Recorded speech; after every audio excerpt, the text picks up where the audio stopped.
Hello and welcome. I'm Aman Mazingo, and this is the AfroTales Podcast, a show that will explore the folklore, tales, myths, and legends of the African diaspora.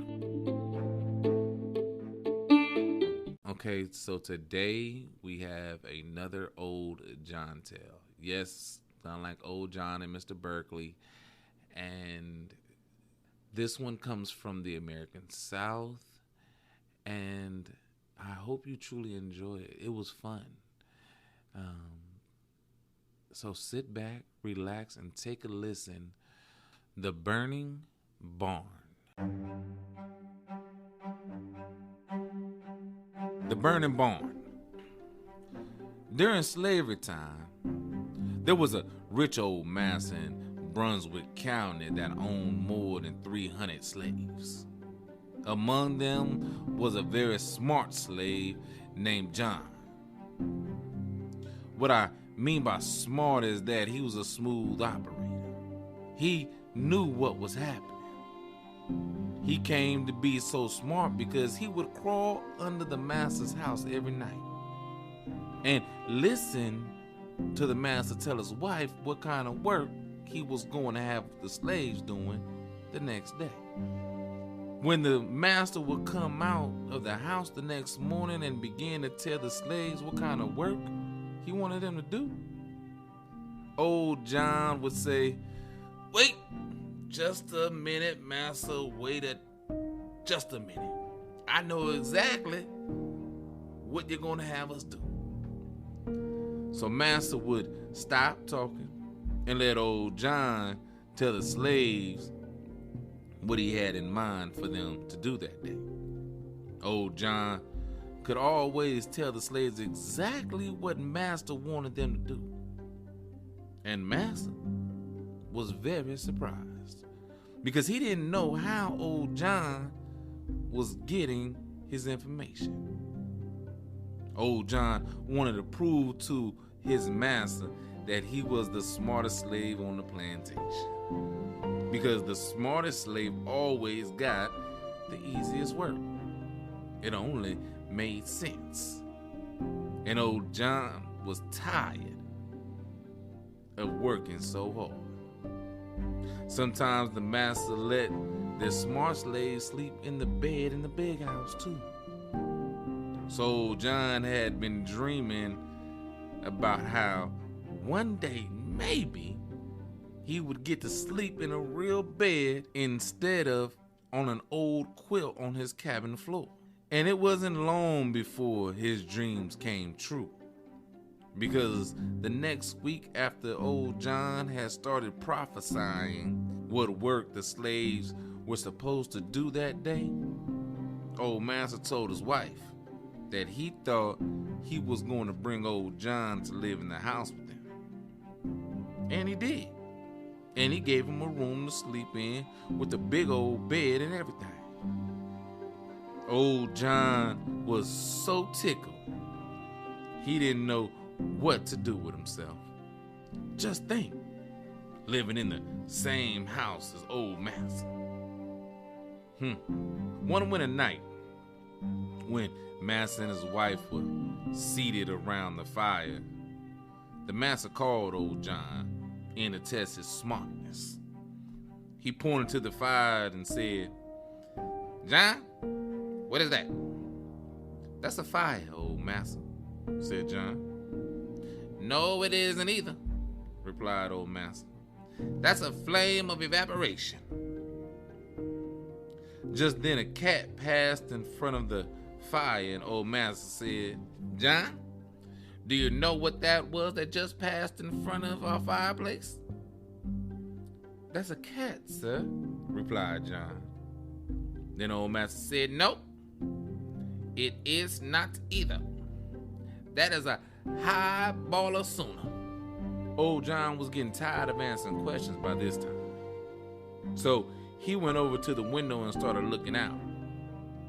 The Old Master walked over to the window where John was and said, "John, what is it you're looking at through the window?"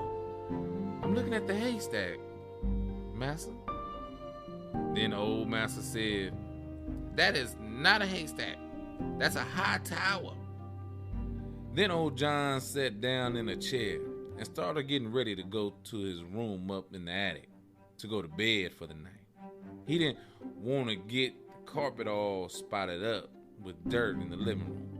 So he started unbuckling his shoes and taking them off.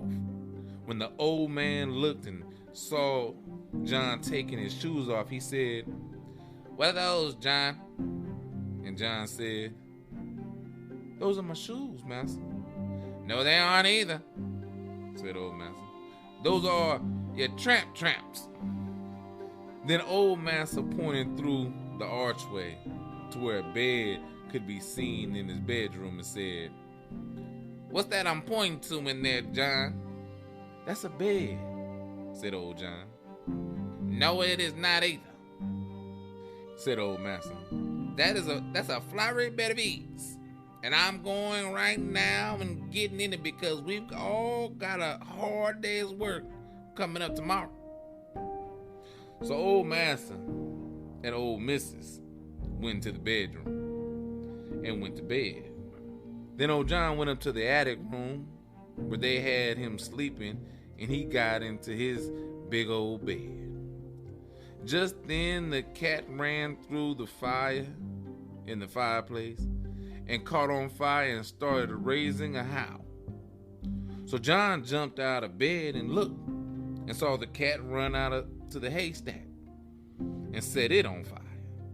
Old John was there at the window when he saw the cat on fire and the haystack on fire. He started yelling as loud as he could, "Master, you better get up out that flowery bed of ease and put on your tramps because your hot ball of sooner has run through your flame of evaporation and set your high tower on fire." Old master didn't move a peg. He just chuckled to his wife and said, "Listen to that high-class slave up there using all that Latin." Once more, old Tom yelled out, "Master, I said you better get up out that flowery bed of ease and put on your tramps because your high ball of sooner has run through your flame of evaporation and set your high tower on fire." Old master chuckled to his wife again and said, "That sure is a smart slave, that John, isn't he? Just listen to him talking all that Latin up there again."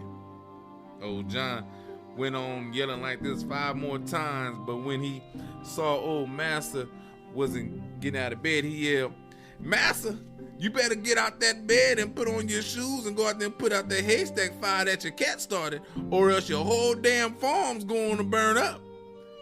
I guess that got old master up pretty quick. The end.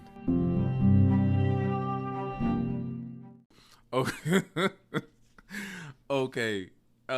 This story was hard to record because I was laughing through most of it, especially with the so-called Latin that Massa had old John saying. But again, this is an old John tale, and with old John tales, it's going to show how black people are a lot smarter than, the slaves were a lot smarter than, the slave masters or white people try to give them credit for. And old John showed that. Like, he did what he needed to do in order to live comfortably.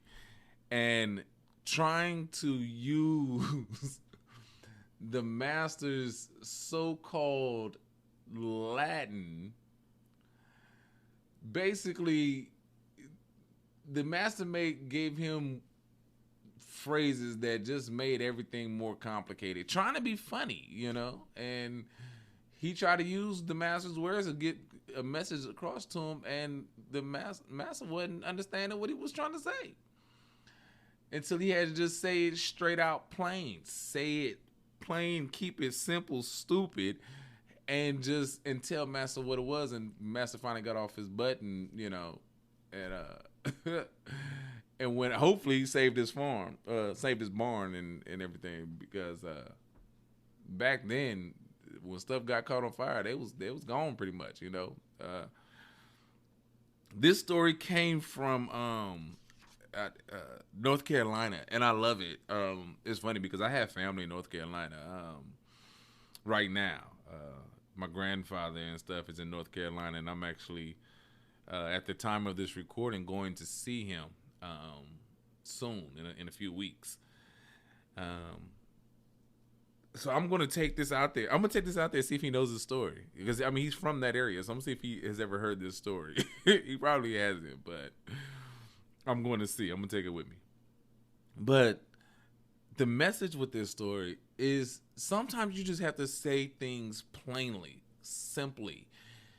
You don't have to be all extra. Like Master was being extra with, you know, trying to act intelligent and trying to, you know, be smarter than what he really was. It's like you ain't got to try to use these big words and phrases to make yourself seem better. Or, you know, I'm prior Air Force, and one of our biggest things was work smarter, not harder, you know, and that, like, for me, that's why I really resonate, you know, not resonate, but I feel the old John Tales because they are guys that worked smarter. You know, they used their intelligence to make their job easier instead of making their job harder, like Master in this story was trying to do. Like, and I would know a lot of people that do that. Like, I'm pretty sure you know a lot of people that do that. You can probably go to work right now and be like, this person, this person, this person, this person. You go home, my kids, my wife, my husband, my mom, my dad, whoever, always making things harder, and this is just an easier way to do it, you know? And it's not saying the easy way is the cheap way of doing it. It's just the smarter way of doing it, or the smarter way of saying something, or the easier way to get a message across rather than making it hard for people. And that's what I like about this story. Like, he really just, like, you know what? No, I need to get you to understand your barn is burning, homie.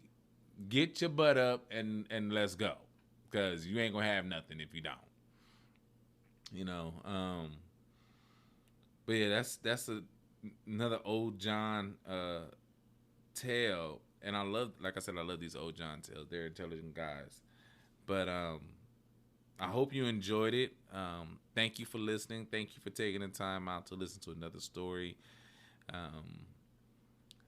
Next month is Halloween. So for the entire month of October, I will be doing spookier stories, more supernatural stories. So be prepared for that, all right? And again, thank you for listening. And until next time, have a great day.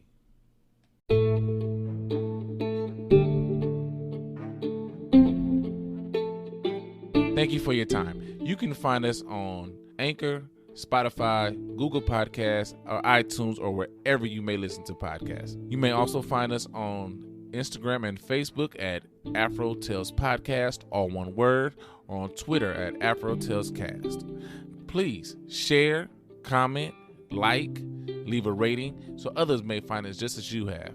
Again, I'm Aman Mazingo. This is AfroTales Podcast, and until next time, have a great day.